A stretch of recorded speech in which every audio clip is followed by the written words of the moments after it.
I am the Tofu Golem. Please enjoy the video. You start by confirming the device and OS so you avoid hidden menus. Once done, open accessibility or speech settings directly from search or settings. You need admin access on some devices, so unlock or sign in now. This prevents interruptions.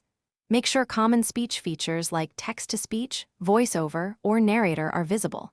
If a paired app manages speech, note its name. Now that you're at the right screen, proceed to the actionable controls highlighted next. You'll toggle off the main features first.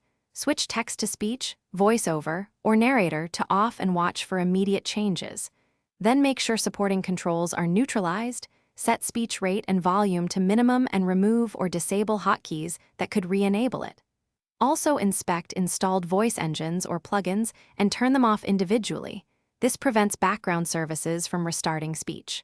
Once done, verify that the screen behaves normally and move to cleanup steps. You finish by restarting the device and confirming speech stays off across apps. A reboot clears lingering processes. If an app still triggers speech, revoke its accessibility or microphone permission, then test again. If the problem persists, reset speech settings to defaults or uninstall and reinstall the offending app. This usually severs persistent hooks. Quick troubleshooting tip. If speech reappears after updates, check for policy or enterprise profiles, reapplying settings, and remove them if.